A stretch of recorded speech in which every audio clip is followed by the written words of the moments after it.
Hello students, video की इस कड़ी में मैं मंजू कुमारी, असिस्टेंट प्रोफेसर आदित्य प्रकाश जलाल टीचर्स ट्रेनिंग कॉलेज, आप सभी का बहुत बहुत स्वागत करती हूँ। अपने लास्ट वीडियो में इंक्लूसिव एजुकेशन कोर्स 10 यूनिट 1 के अंतर्गत मैंने आपको मीनिंग ऑफ नॉर्मालिटी का क्या अर्थ है, नॉर्मालिटी का क्या अर्थ है, आईक्यू लेवल को किस तरह से मापा जाता है। मैंने आपको बताया था कि IQ level equal to mental age by chronical age into 100। इस तरह से करके किसी भी बालक का हम आईक्यू लेवल, किसी भी व्यक्ति का आईक्यू लेवल हम निकाल सकते हैं। और साथ ही यह भी बताया था कि सामान्य विकास को प्रभावित करने वाले कुछ महत्वपूर्ण कारक होते हैं, जैसे रोग, पोषाहार, शारीरिक भार, आकार, साइज, आत्मविश्वास का अभाव, शारीरिक व्यायाम, मंद बुद्धि, भय, मांसपेशियों का नियंत्रण, प्रशिक्षण का अभाव, अभिप्रेरणा का अभाव आदि कुछ ऐसे फैक्टर्स हैं जो बालक के सामान्य विकास को प्रभावित करते हैं। हम आशा करते हैं कि आपको लास्ट वीडियो समझ में आया होगा। यदि आपको कोई भी प्रॉब्लम हो तो आप डिस्क्रिप्शन बॉक्स में लिख सकते हैं या ऑनलाइन क्लास में मुझसे पूछ सकते हैं। आज हम आगे बढ़ेंगे, यूनिट 1 में ही आगे बढ़ेंगे और आज हम पढ़ेंगे meaning of exceptionality. Meaning of exceptionality. Exceptionality मतलब विशिष्टता, एक्सेप्शनल चाइल्ड, विशिष्ट बालक। तो उसी से रिलेटेड है मीनिंग ऑफ एक्सेप्शनलिटी, विशिष्टता का अर्थ। आप सभी जानते हैं कि विशिष्टता क्या है। हमने अपने पहले क्लास में ही आपको बताया था कि कुछ बालक जो होते हैं वो सामान्य बालकों से भिन्न होते हैं, उन्हें ही विशिष्ट बालक कहा जाता है। उन विशिष्टता कई प्रकार की होती है, जैसे कुछ श्रवण बाधित हो सकते हैं, कुछ दृष्टि बाधित हो सकते हैं, कुछ वाणी बाधित हो सकते हैं, कुछ मानसिक रूप से बच्चे बाधित होते हैं, कुछ शारीरिक रूप से विकलांग होते हैं, कुछ संवेगात्मक रूप से होते हैं, कुछ अपराधी प्रवृत्ति के होते हैं, कुछ सामाजिक रूप से पिछड़े होते हैं। इस टाइप के बालकों को हम विशिष्ट बालक कहते हैं। इसके विशिष्ट बालक के अंतर्गत प्रतिभाशाली बालक भी आते हैं। जो एक्स्ट्रा ऑर्डिनरी बालक होते हैं वह भी विशिष्ट बालक के अंतर्गत आते हैं। तो आज हम देखते हैं कि विशिष्टता का क्या अर्थ है। विशेष आवश्यकताएं विशिष्ट शारीरिक मानसिक सुरक्षा की आवश्यकताओं से संबंधित होते हैं। विशेष आवश्यकताएं जो होते हैं वे विशिष्ट शारीरिक मानसिक सुरक्षा की आवश्यकताओं से संबंधित होती हैं। इनका मुख्य संबंध विशिष्टता से होता है। व्यक्ति जीवन बीमा की पॉलिसी लेकर, आप देखेंगे कहीं ना कहीं इसमें सुरक्षा की भावना होती है। जैसे आम व्यक्तियों को, सामान्य व्यक्तियों की आप देखिएगा, घर बनाना चाहते हैं, अपना फ्लैट लेना चाहते हैं, विभिन्न प्रकार की पॉलिसी वो कराते हैं। जीवन बीमा पॉलिसी हुआ या और भी कुछ पॉलिसी हुआ, तरह तरह की आजकल पॉलिसी आई हैं। बच्चों के हिसाब से बच्चों की पॉलिसी, बड़ों के हिसाब से बड़ों की पॉलिसी। तो व्यक्ति इन सब चीज़ों को कराता है। क्यों? कहीं ना कहीं से उसके अंदर असुरक्षा की भावना होती है, तो वो सुरक्षा के दृष्टिकोण से इन सभी चीज़ों को कराता है। इसका मुख्य संबंध विशिष्टता से होता है। व्यक्ति जीवन बीमा की पॉलिसी लेकर, मकान बनाकर या जमीन खरीदकर अपनी सुरक्षा की आवश्यकता को प्रदर्शित करता है। इसी प्रकार विशेष शारीरिक, मानसिक और सामाजिक स्थिति वाले बालक या व्यक्ति भी अपनी इन स्थितियों में सुधार चाहते हैं। जैसे सामान्य व्यक्ति पॉलिसी खरीदकर, घर खरीदकर, ज़मीन खरीदकर, घर बनाकर अपनी आवश्यकता को पूरा करते हैं या कहीं ना कहीं से अपने आप को सुरक्षित करते हैं। उसी प्रकार विशेष शारीरिक, मानसिक और सामाजिक स्थिति वाले बालक या व्यक्ति भी अपनी इन स्थितियों में सुधार चाहते हैं। उनकी जो प्रेजेंट कंडीशन है उसमें वो सुधार चाहते हैं, क्योंकि भविष्य की सुरक्षा सबको चिंतित करती है। यह सुधार किस प्रकार हो, यही विशिष्ट आवश्यकताएं हैं। यह सुधार किस प्रकार हो, यही विशिष्ट आवश्यकताएं हैं। इन आवश्यकताओं का संबंध सुरक्षा प्रदान करने से है, जीवन में स्थायित्व लाने से, आत्मनिर्भरता से तथा डर से मुक्त रहने से है। इन आवश्यकताओं का संबंध किससे किससे है? जीवन में स्थायित्व लाने से, आत्मनिर्भरता से और भय से मुक्त होने से है। यह आवश्यकताएं व्यक्ति के विचार एवं व्यवहार को सर्वाधिक प्रभावित करने लगती है। मुख्य रूप से छोटे बालकों में ये आवश्यकताएं अधिक दृष्टिगोचर होती हैं। जैसे नेत्रहीन व्यक्ति को चश्मे की आवश्यकता होती है, श्रवण बाधित व्यक्ति को श्रवण यंत्र की आवश्यकता होती है। इस आवश्यकता की दृष्टि से बालकों को समुचित सुविधाएं प्रदान करना अति आवश्यक है। जैसे नेत्रहीन व्यक्ति को चश्मे की आवश्यकता होती है, श्रवण बाधित व्यक्ति को श्रवण यंत्र की आवश्यकता होती है, पैरों से विकलांग व्यक्ति को बैसाखी की आवश्यकता होती है। इसी प्रकार और भी मान लीजिए संवेगात्मक रूप से जो बालक पिछड़ा है उसको संवेगात्मक रूप से सुरक्षा चाहिए, या प्रतिभाशाली बालक है तो उसकी प्रतिभा को सही रूप से निखारने की आवश्यकता होती है। इस प्रकार की सुविधाएं प्रदान करना अति आवश्यक है। बालक को आभास होना चाहिए कि वे शारीरिक रूप से तथा मनोवैज्ञानिक दृष्टि से सुरक्षित है।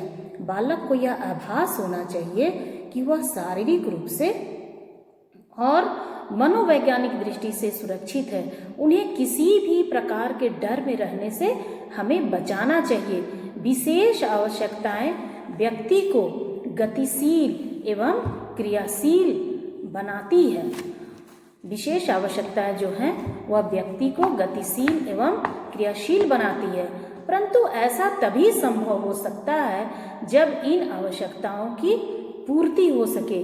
जो बालक विशेष या विशिष्ट आवश्यकता रखते हैं उन्हें विशेष आवश्यकता वाले बालक या विशिष्ट बालक कहते हैं। भारतीय समाज में उपेक्षित वर्ग वाले बालक अक्षमता की दृष्टि से तथा अपवंचित या विकलांग बालक आदि विशेष आवश्यकता वाले छात्रों की संख्या में हमारे देश में कमी नहीं है। हमारे समाज में ऐसे बालकों की कमी नहीं है जो विशिष्ट बालक हैं, सामान्य से भिन्न है।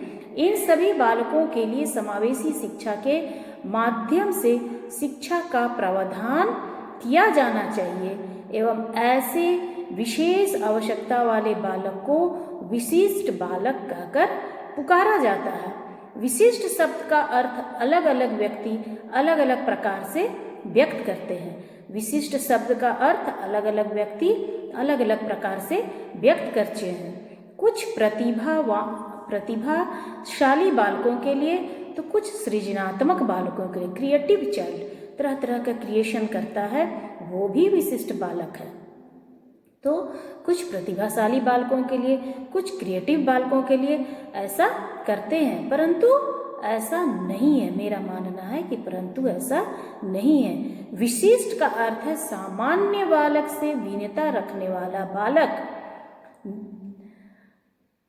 विशिष्टता की परिभाषा देते हुए श्रीमती राजकुमारी शर्मा कहती हैं कि विशिष्ट बालक वह है जो अंतः व्यक्तिगत भिन्नता रखते हुए अन्य सामान्य बालकों से अंतः व्यक्तिगत भिन्नता रखता है। राजकुमारी शर्मा एक शिक्षा शास्त्री हैं। वह विशिष्टता की परिभाषा देते हुए कहती हैं कि विशिष्ट बालक वह है जो अंतः व्यक्तिगत भिन्नता रखते हुए अन्य सामान्य बालकों से अंतः व्यक्तिगत भिन्नता रखता है।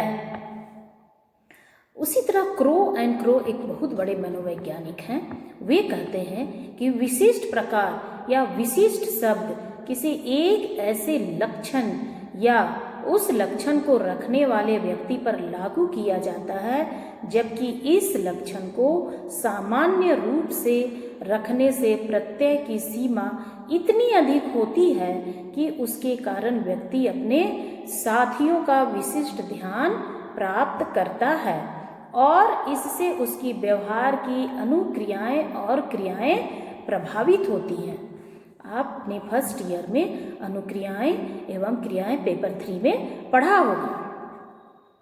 तो विशिष्ट प्रकार या विशिष्ट शब्द किसी ऐसे लक्षण या उस लक्षण को रखने वाले व्यक्ति पर लागू किया जाता है, जबकि इस लक्षण को सामान्य रूप से रखने से प्रत्यय की सीमा इतनी अधिक होती है कि उसके कारण व्यक्ति अपने साथियों का विशिष्ट ध्यान प्राप्त करता है और इससे उसकी व्यवहार की क्रियाएं और अनुक्रियाएं प्रभावित होती हैं। WM कहते हैं विशिष्टता की परिभाषा देते हुए कि एक विशिष्ट बालक वह है जो शारीरिक, बुद्धिमानी और समाज के आधार पर सामान्य बालक की अपेक्षा गुणों में अधिक विकसित या अधिक न्यून हो तथा सामान्य शिक्षा कक्ष में शिक्षण के कार्यक्रम के मध्य उसे विशिष्ट प्रकार के व्यवहार की आवश्यकता होती है। इसी प्रकार हेवेट तथा फोर्नेस कहते हैं कि विशिष्ट ऐसा बालक होता है जिसकी शारीरिक, मानसिक, बुद्धि, इंद्रियां, मांसपेशियां तथा क्षमताएं विचित्र हों, अर्थात सामान्यतः ऐसे गुण दुर्लभ हों। ऐसी क्षमताएं उसकी प्रवृत्ति तथा कार्यों के स्तर में भी हो सकती है। इस प्रकार के बालक प्रतिभाशाली बालक के रूप में परिभाषित होते हैं। इस प्रकार के बालकों को हम प्रतिभाशाली बालक कहते हैं। ऐसे बालक बड़ी आसानी से अन्य बालकों के बीच पहचाने जा सकते हैं। तो सरल शब्दों में हम कह सकते हैं कि विशिष्ट बालक वह बालक है जो उन बालकों से भिन्न है जो कि शारीरिक, मानसिक तथा संवेगात्मक तथा सामाजिक गुणों में औसत है। सरल शब्दों में निष्कर्ष रूप में हम विशिष्ट बालक की परिभाषा इस प्रकार दे सकते हैं कि विशिष्ट बालक वह है जो उन बालकों से भिन्न है जो कि शारीरिक, मानसिक तथा संवेगात्मक तथा सामाजिक गुणों में औसत है। An exceptional child is he who is different from those children who are average in physical, mental, emotional and social characteristics। अब हम देखते हैं कि विशेष आवश्यकताओं के क्या प्रकार हैं। विशिष्ट बालक तो हम समझ गए कि उन बालकों को कहते हैं जो शारीरिक, मानसिक, संवेगात्मक तथा सामाजिक गुणों में सामान्य से भिन्न होते हैं या औसत होते हैं। तो इनकी कुछ आवश्यकताएं होती हैं। तो सबकी आवश्यकताएं जब सभी में अलग अलग विशिष्टता है तो सबकी आवश्यकताएं भी अलग होंगी। ऐसा नहीं है कि जो आवश्यकता श्रवण बाधित बालक को है वही आवश्यकता दृष्टि बाधित बालक को है। जिस चीज की आवश्यकता शारीरिक रूप से अपंग बालक को है, मान लीजिए वह पैर से अपाहिज है या उसका एक हाथ क्षतिग्रस्त है, तो वही आवश्यकता वाणी बाधित बालक को हो, ऐसा नहीं है। तो विशिष्ट आवश्यकताओं के भी प्रकार होते हैं। अलग अलग प्रकार के बालकों में विशिष्टता है तो उनकी आवश्यकताएं भी अलग अलग होंगी। तो आगे हम देखते हैं इसी क्रम में कि विशिष्ट आवश्यकताओं के क्या प्रकार हैं। विशिष्टता जिस प्रकार अलग अलग होती है उसी प्रकार उनकी आवश्यकताएं भी अलग अलग होती है। टाइप्स ऑफ स्पेशल नीड, विशेष आवश्यकताओं के प्रकार। विशेष आवश्यकताओं के प्रकारों को स्पष्ट करने के लिए विशिष्ट बालकों के वर्गीकरण का अध्ययन करना आवश्यक है। विशेष आवश्यकताओं के प्रकारों को स्पष्ट करने के लिए विशिष्ट बालकों के वर्गीकरण का अध्ययन करना आवश्यक है। विशिष्ट बालकों को अनेक प्रकार से विभक्त किया जा सकता है। विशिष्ट बालकों को अनेक प्रकार से अलग अलग किया जा सकता है। सामान्यतः इन्हें 6 श्रेणियों में विभक्त किया गया है। प्रत्येक श्रेणी के अंतर्गत 2 या इससे अधिक विशिष्ट बालकों के समूह को रखा जाता है। इन श्रेणियों का समूह इस प्रकार है।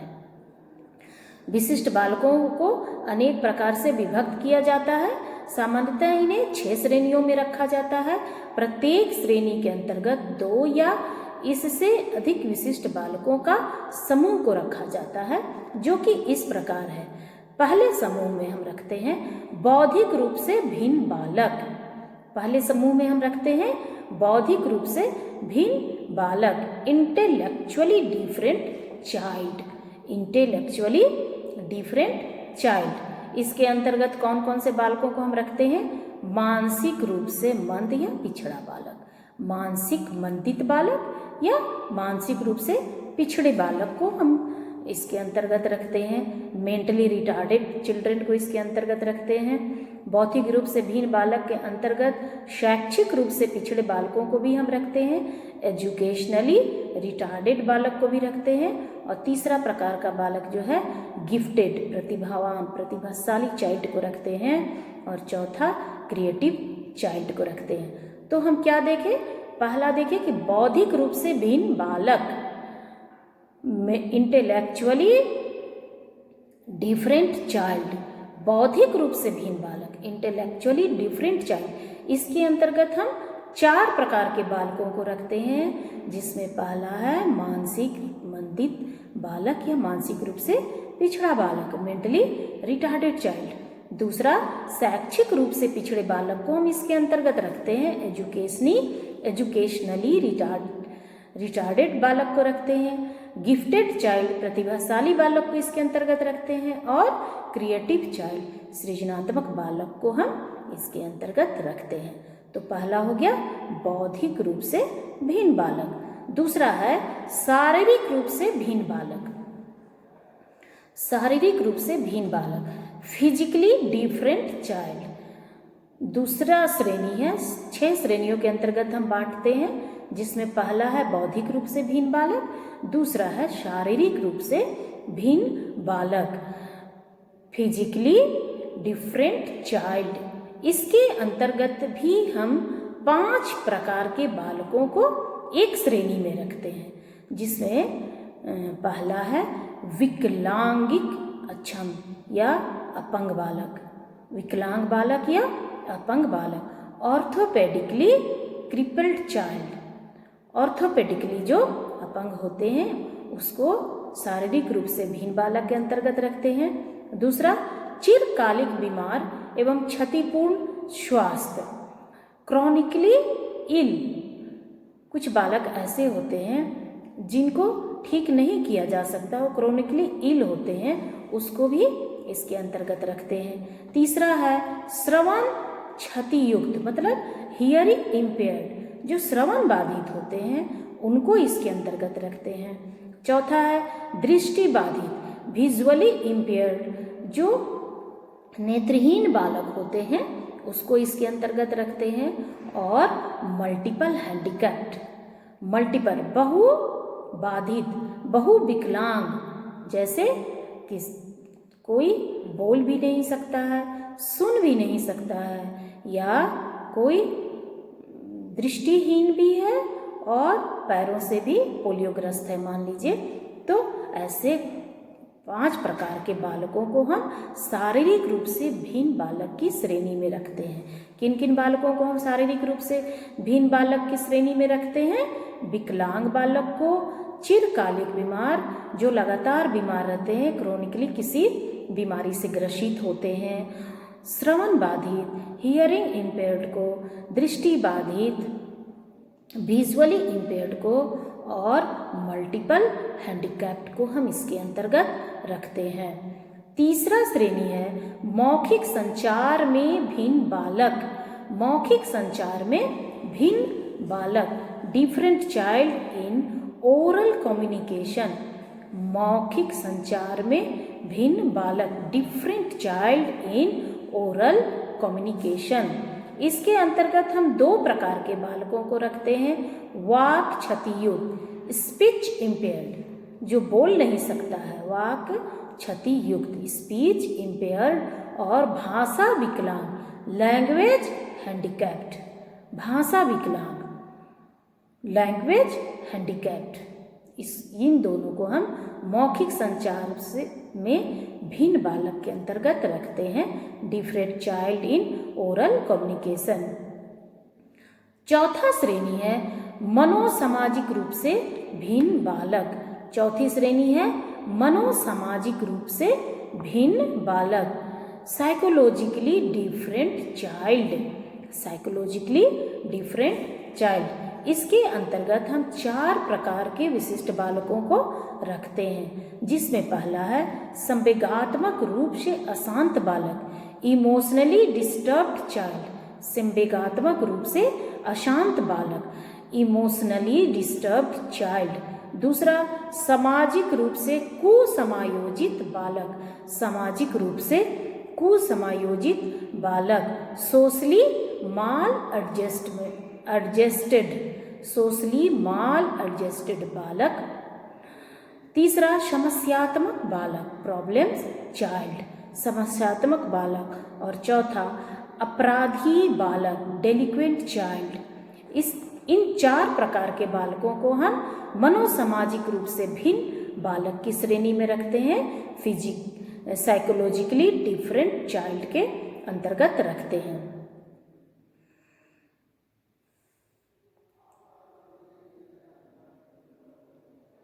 पांचवा श्रेणी है सांस्कृतिक रूप से भिन्न बालक। पांचवा है सांस्कृतिक रूप से भिन्न बालक, कल्चरली डिफरेंट चाइल्ड। इसके अंतर्गत हम 2 प्रकार के बालकों को रखते हैं, अधिगम असुविधा युक्त बालक और दूसरा सांस्कृतिक रूप से वंचित अल्पसंख्यक बालकों को हम रखते हैं। पहला क्या है? अधिगम असुविधा युक्त बालक, लर्निंग डिसएडवांटेज्ड चाइल्ड। और दूसरा सांस्कृतिक रूप से वंचित अल्पसंख्यक असुविधा युक्त सांस्कृतिक रूप से वंचित अल्पसंख्यक, सांस्कृतिक रूप से वंचित अल्पसंख्यक, कल्चरल माइनॉरिटीज चाइल्ड। इन 2 प्रकार के बालकों को हम सांस्कृतिक रूप से भिन्न बालक, कल्चरली डिफरेंट चाइल्ड के अंतर्गत रखते हैं। पहला है अधिगम असुविधा युक्त बालक और दूसरा सांस्कृतिक रूप से वंचित अल्पसंख्यक बालक। छठा है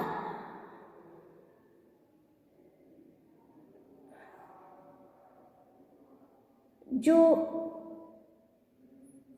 अंतिम है वचन के आधार पर भिन्न बालक।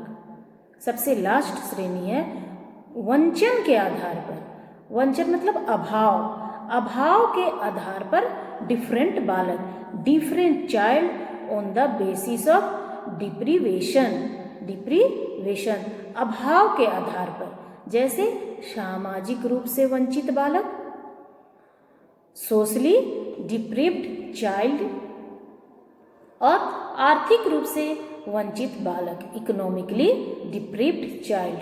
सामाजिक रूप से जैसे समाज में किसी को हेय दृष्टि से देखा जाता है, सामाजिक छुआछूत, जात पात या धर्म के आधार पर किसी को समाज में हेय दृष्टि से देखा जाता है, तो वैसे बालक सामाजिक रूप से वंचित होते हैं, समाज को उन्हें सहयोग नहीं मिलता है। और कुछ आर्थिक रूप से वंचित बालक होते हैं, जो आप देखिएगा कि एक ही क्लास में कुछ बच्चे काफ़ी संपन्न घर के आते हैं और कुछ अभावग्रस्त घर के बालक आते हैं, तो वो आर्थिक रूप से वंचित होते हैं और उनके अंदर संपन्न बालकों को देखकर उनके अंदर हीन भावना घर कर जाती है। तो इस प्रकार से विशिष्ट बालकों की जो विशेष आवश्यकताएं हैं उनको 6 श्रेणियों में विभक्त किया गया है। पहला है बौद्धिक रूप से भिन्न बालक, दूसरा है शारीरिक रूप से भिन्न बालक, तीसरा है मौखिक संचार में भिन्न बालक, चौथा है मनोसामाजिक रूप से भिन्न बालक, पांचवा है सांस्कृतिक रूप से भिन्न बालक और छठा है अभाव के आधार पर या वंचन के आधार पर भिन्न बालक। यह संभव है कि एक बालक एक से अधिक समूहों या श्रेणियों में हो। इन 6 श्रेणियों में हमने अलग अलग तरह के बालकों को रखा है, लेकिन फिर भी यह संभव हो सकता है कि एक बालक एक से अधिक समूहों या श्रेणियों में हो सकता है, क्योंकि विभिन्न विशिष्टताएं परस्पर संबंधित होती हैं। विभिन्न प्रकार की कुछ विशिष्टताएं हैं जो परस्पर संबंधित होती हैं। उपरोक्त श्रेणियों को विस्तृत व्याख्या के अनुसार विशिष्टता की प्रमुख अवधारणाओं को निम्नलिखित रूप से देखा जा सकता है। एक्सेप्शनलिटी आपके सिलेबस में देखिएगा कि मीनिंग ऑफ एक्सेप्शनलिटी के साथ दिया हुआ है quantitative concept, qualitative concept, statistical concept और मेडिकल कॉन्सेप्ट। तो हमने जो कहा कि 6 श्रेणियों में जो हमने विभक्त किया है और उसमें तरह तरह के भिन्न विशिष्टता से ग्रसित बालकों को रखा है, तो कुछ बालक जो वो एक से अधिक श्रेणी में आ सकते हैं क्योंकि विशिष्टताएं परस्पर आपस में संबंधित होती हैं। उपरोक्त श्रेणियों की विस्तृत व्याख्या के अनुसार विशिष्टताओं की प्रमुख अवधारणाओं को हम निम्नलिखित प्रकार से देख सकते हैं। इसकी कुछ अवधारणाएं हैं, जिसमें पहला है क्वांटिटेटिव कॉन्सेप्ट।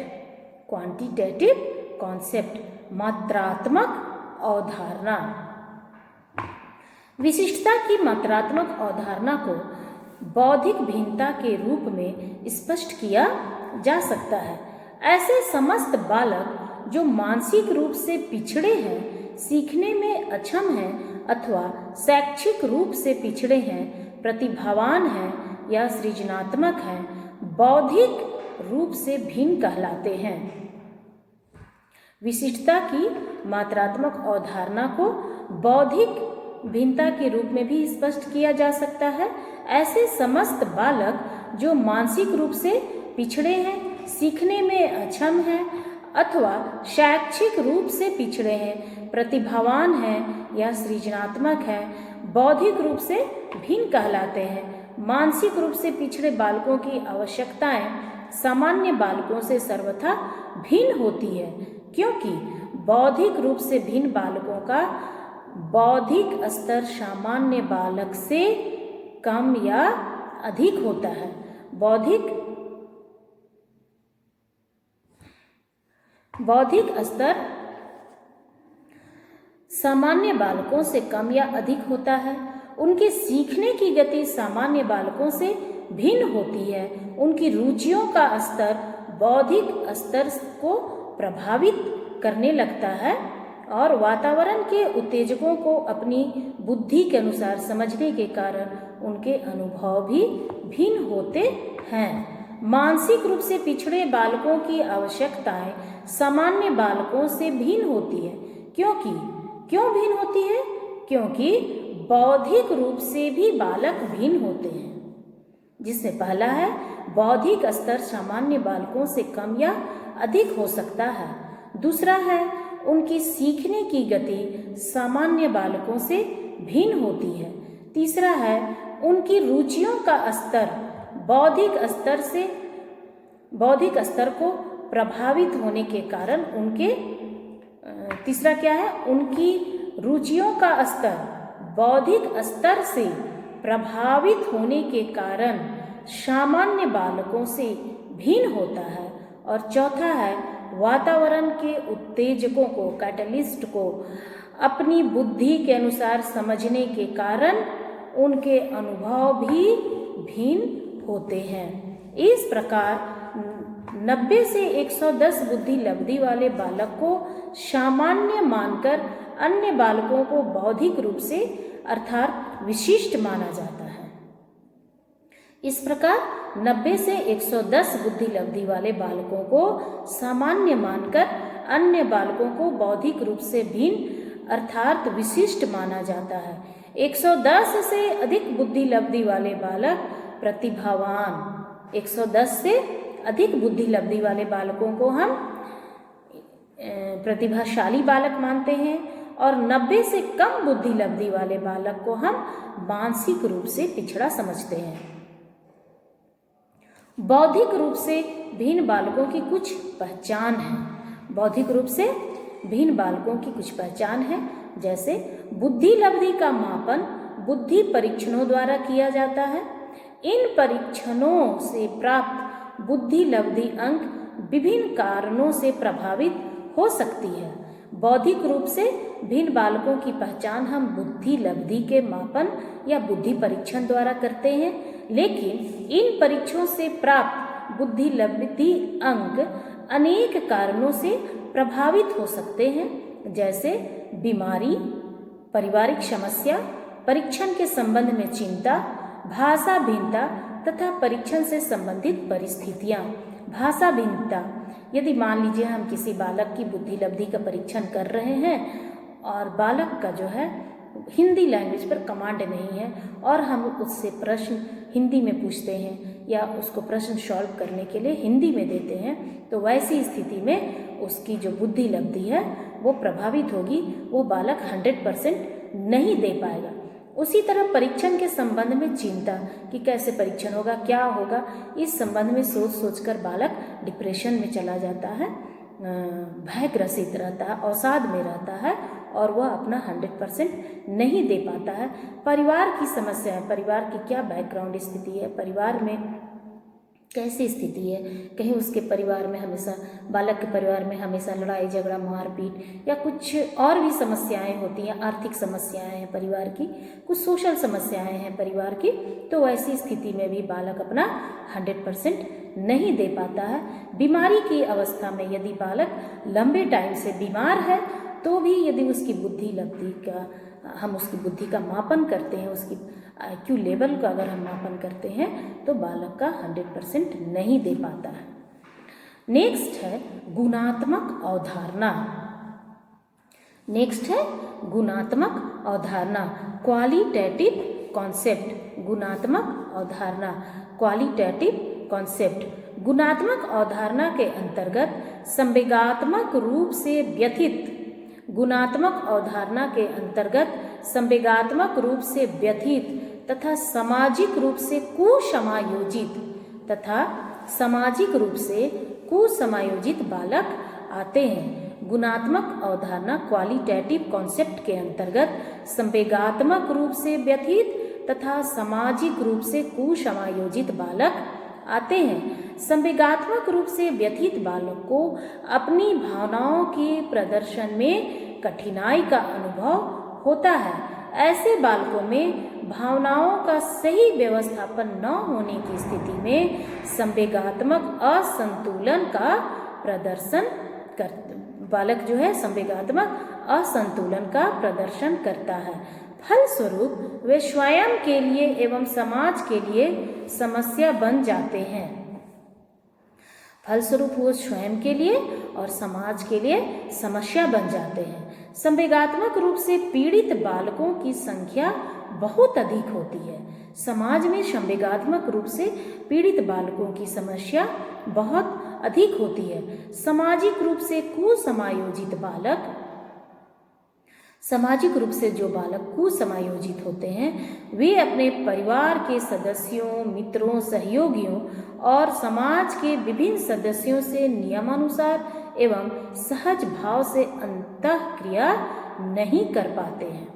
फलतः वह सामाजिक रूप से स्वीकृत विचारों तथा गुणों को सीखने से वंचित रह जाते हैं। वह अपने मित्रों से, सहयोगियों से, समाज के विभिन्न सदस्यों से सहज भाव से व्यवहार नहीं कर पाते हैं, अंतःक्रिया नहीं कर पाते हैं, जिसके परिणाम स्वरूप सामाजिक रूप से स्वीकृत विचारों तथा गुणों को सीखने से भी ऐसे बालक वंचित रह जाते हैं। इसके दुष्परिणाम उसके चरित्र, कैरेक्टर, व्यक्तित्व, पर्सनालिटी, कार्य प्रणाली, वर्क प्रोसेस तथा व्यवसाय में देखने को मिलते हैं। वास्तव में ऐसे बालक मनोसामाजिक भिन्नता का परिणाम है। ऐसे बालक जो है वो मनोसामाजिक भिन्नता का परिणाम है। दूसरे शब्दों में संवेगात्मक एवं सामाजिक अस्थिरता, दूसरे शब्दों में संवेगात्मक एवं सामाजिक अस्थिरता इन्हें समस्यात्मक तथा अपराधी बनाते हैं। ऐसे बालकों के लिए विशेष शिक्षा अनिवार्य होनी चाहिए। ऐसे बालकों के लिए विशेष शिक्षा अनिवार्य होनी चाहिए। इस श्रेणी में मुख्य रूप से अधिगम असुविधा युक्त तथा सांस्कृतिक रूप से वंचित तथा अल्पसंख्यक बालक आते हैं। सांस्कृतिक रूप से भिन्न बालक वे नहीं हैं। सांस्कृतिक रूप से भिन्न बालक वे नहीं हैं जिनकी अपनी कोई संस्कृति नहीं है, बल्कि वे हैं जो उस परिवेश से सांस्कृतिक रूप से भिन्न बालक वे नहीं हैं जो जिनकी अपनी कोई संस्कृति नहीं है, बल्कि वे हैं जो उस परिवेश से जिसमें वे रह रहे हैं एक भिन्न संस्कृति को रखते हैं। जिस परिवेश में वे रह रहे हैं उससे भिन्न संस्कृति में वे रहते हैं। ऐसे बालक समाज के उन अनेकानेक बालकों से भिन्न होते हैं जिनकी संस्कृति समान होती है। यह विशिष्टता अनेक सामाजिक, मनोवैज्ञानिक तथा शैक्षिक समस्याओं को जन्म देती है। यह विशिष्टता ऐसी जो विशिष्टता है वह अनेक सामाजिक, मनोवैज्ञानिक तथा शैक्षिक समस्याओं को जन्म देती है। अतः सांस्कृतिक रूप से भिन्न बालक भी विशेष शिक्षा का पात्र है। अतः सांस्कृतिक रूप से जो भिन्न बालक हैं वह भी विशेष शिक्षा के पात्र हैं, क्योंकि वह अन्य बालकों से भिन्न है और इसी कारण विशिष्ट है। अन्य बालकों से भिन्न है, इसी कारण विशिष्ट है। सामाजिक एवं आर्थिक कारणों से भी वंचन की स्थिति पैदा होती है। सामाजिक एवं आर्थिक कारणों से भी वंचन की स्थिति पैदा होती है, अभाव की स्थिति पैदा होती है। इनके लिए सामान्य शिक्षा के साथ साथ अतिरिक्त शैक्षिक प्रावधानों की भी आवश्यकता होती है। इस प्रकार ऐसे समस्त बालकों के मनोविज्ञान को भली भांति समझकर उनके लिए विशेष शिक्षा व्यवस्था अनिवार्य करना होगा। इस प्रकार ऐसे समस्त बालकों के मनोविज्ञान को भली भांति समझकर उनके लिए विशेष शिक्षा व्यवस्था करना होगा। अभी तक ऐसे बालकों को सामान्य बालक समझकर सामान्य स्तर वाले बालक की शिक्षा ही प्रदान की जा रही है। ऐसे बालकों का यदि विकास करना है, यदि हमें ऐसे बालकों का विकास करना है तो उनकी मनोवैज्ञानिक, सामाजिक, आर्थिक, शारीरिक तथा संवेगात्मक क्या क्या देखना पड़ेगा उनका? मनोवैज्ञानिक, सामाजिक, आर्थिक, शारीरिक तथा संवेगात्मक पृष्ठभूमि का अध्ययन कर तदनुरूप मतलब उसके अनुरूप शिक्षा दी जानी चाहिए। वंचित बालक सामान्य बालकों से भिन्न अवश्य होते हैं। वंचित बालक जो होते हैं वह सामान्य बालकों से भिन्न अवश्य होते हैं, परंतु वे हीन किसी भी दृष्टि से नहीं होते हैं। उनकी अक्षमता स्वयं की न होकर सामाजिक तथा आर्थिक वातावरण से संबंधित होती है। वंचित बालकों की अपनी कुछ धनात्मक विशेषताएं होती हैं। वंचित बालक की अपनी कुछ पॉजिटिव विशेषताएं होती हैं, जैसे समूह प्रवृत्ति, सहन शक्ति, समूह में रहने की उनकी प्रवृत्ति होती है। देखिएगा, अगर कोई गूंगा बहरा व्यक्ति है तो उसका अपना एक समूह होता है, इशारा से वो बात करते हैं, एक दूसरे के इशारों को समझते हैं। सहन शक्ति, ऐसे बालकों की सहन शक्ति बहुत अधिक होती है।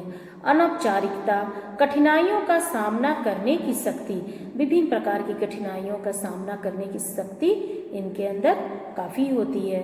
तथा विपन्नता में भी प्रसन्न रहना इनका एक बहुत बड़ा क्वालिटी है।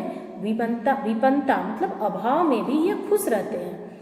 हम इन गुणों के आधार पर विश्व के महान व्यक्ति ईश्वर चंद्र विद्यासागर तथा अब्राहम लिंकन इत्यादि को हम जानते हैं, जो विशेष होकर भी काफ़ी प्रसन्न थे, अभावग्रस्त होकर के भी काफ़ी प्रसन्न थे। आज विद्यालयों में ऐसे वंचित बालकों के कुशल मार्गदर्शन हेतु विशिष्ट शिक्षा की आवश्यकता अनुभव की जा रही है। तो बच्चों, आज के लिए इतना ही। आज हमने क्या देखा? आज हमने देखा विशिष्टता का अर्थ, विशिष्ट बालकों की विशेष आवश्यकताओं के प्रकार को देखा और विशेष आवश्यकता के जो प्रकार हैं वो कहीं न कहीं से आपस में एक दूसरे से परस्पर संबंधित है, जो कि चार अवधारणाओं पर टिका है। Quantitative concept, qualitative concept, statistical concept और मेडिकल कॉन्सेप्ट, जिसमें से क्वांटिटेटिव कॉन्सेप्ट मात्रात्मक अवधारणा और क्वालिटेटिव कॉन्सेप्ट गुणात्मक अवधारणा को आज हमने देखा। नेक्स्ट वीडियो में मैं आपको स्टैटिकल कॉन्सेप्ट और मेडिकल कॉन्सेप्ट के विषय में बताऊंगी। तो विद्यार्थियों, आज के लिए इतना ही। बहुत बहुत धन्यवाद।